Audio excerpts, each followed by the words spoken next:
বেনজির আহমেদের গ্রেপ্তার হওয়ার ঘটনাটা এটার রাজনৈতিক প্রভাব অনেক দূর। এটা বর্তমান সরকারের একটা অন্যতম একটা টার্নিং পয়েন্ট, সাফল্য। কারণ বর্তমান সময়ে একটা আলোচনা হচ্ছিল যে এই আওয়ামী লীগ আসি শেখ হাসিনা আসবেন।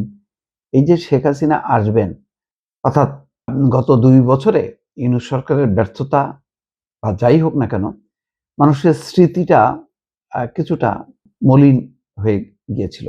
অনেকেই সেই দুঃসহ যেই ১৫টা বছর অত্যাচার, নির্যাতন, নিপীড়নের সেই কাহিনী ভুলতে বসেছিল এই ইউনূস সরকারের কর্মকাণ্ডের কারণে। এখন কিন্তু সেটা পুনরুজ্জীবিত হবে।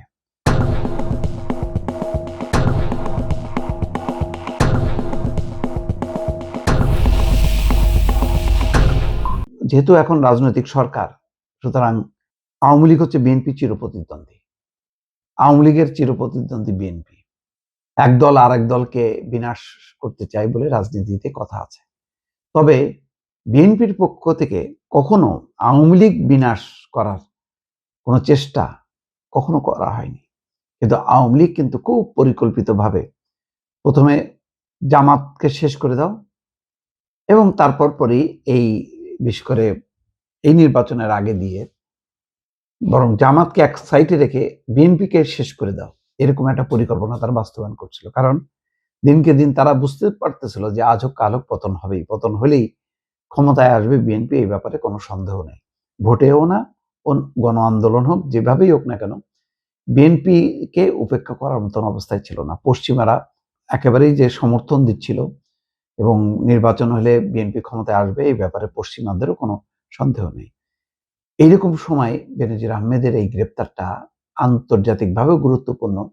কারণ মার্কিন নিষেধাজ্ঞা পাওয়া ব্যক্তিদের মধ্যে যে ৭ জন কর্মকর্তা ছিল যারা গুম, খুন, বিচার বহির্ভূত হত্যাকাণ্ডের কারণে যাদেরকে নিষেধাজ্ঞা দেওয়া হয়েছিল মার্কিন স্যাংশন, তার মধ্যে বেনজির আহমেদ অন্যতম। চৌধুরী আব্দুল্লাহ আল মামুন সহ অন্যরা তেমন হয়তো গুরুত্বপূর্ণ না, তারা হয়তো র্যাবের দায়িত্বের কারণে স্যাংশন পেয়েছে। কিন্তু বেনজির আহমেদ যে একেবারে কিলার এবং যত রকম এই যে বিভিন্ন জায়গায় বিভিন্ন সংস্থার মধ্যে যে সেল গঠন, আয়নাঘর, তার বাস্তবায়নকারী বা অপারেশন কমান্ডার হচ্ছেন বেনজির আহমেদ। জেনারেল তারেক এবং শেখ হাসিনা মিলে পরিকল্পনা করতেন আর মাঠ পর্যায়ে বাস্তবায়ন করতেন বেনজির আহমেদ। ফলে বেনজির আহমেদ তা একটা মানে অনেক মন্ত্রী বা এমপি তাদের চেয়ে বেনজির আহমেদ গুরুত্বপূর্ণ সরকারের কাছে এই কারণে যে যখন তাকে ফিরে আনা হবে, যখন তাকে ইন্টারোগেট করা হবে, তখন কিন্তু আস্তে আস্তে থুলের বিড়াল বেড়ে আসতে থাকবে।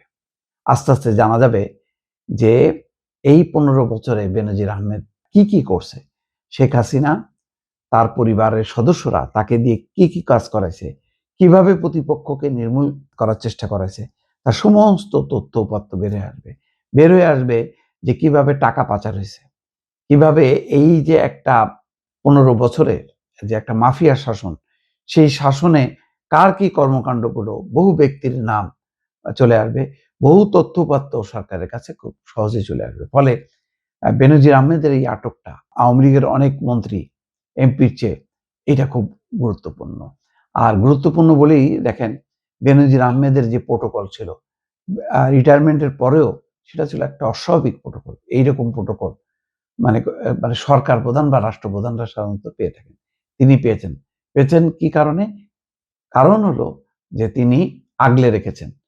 মানে শেখ হাসিনাকে ১৫ বছর আগলে রেখেছেন এবং রিটায়ারমেন্টের পর যখন নাকি সবকিছু তার প্রকাশ হতে থাকলো এবং বুঝতে পারলো যে না, তাকে আর সেভ করা যাবে না, তার তখন তাকে খুব গোপনে তাকে পাঠিয়ে দেয়া হলো এবং শেষ পর্যন্ত আন্তর্জাতিক অঙ্গনে বাংলাদেশের পুলিশ বা নিজে থেকে ফেরত আসা সেগুলো করতে হলো না। ইন্টারপোল এর মাধ্যমে তাকে গ্রেপ্তার করে এখন সে দুবাইয়ে আছে এবং বাংলাদেশের ফেরত আনা হবে। যখনই নাকি বাংলাদেশে আসবে তখন কিন্তু সব জারি-জুরি শেষ। অর্থাৎ শেখ হাসিনার যেই রাজনীতিতে আবার ফিরে আসা, আওয়ামী লীগের পুনর্বাসন হওয়ার যেই স্বপ্ন অনেকে দেখছিল, সেটা কিন্তু ফিকে হয়ে যাবে। কারণ সমস্ত অপকর্মগুলো, রাজনৈতিক অপকর্ম, দুর্নীতি, গুম খুনের যেই কর্মকাণ্ডগুলো আস্তে আস্তে প্রকাশ পেতে থাকবে, তখন রাজনীতি আবার আরেক দিকে টার্ন করবে, যেটা কোনোভাবেই আওয়ামী লীগের পক্ষে যাবে না। দর্শক।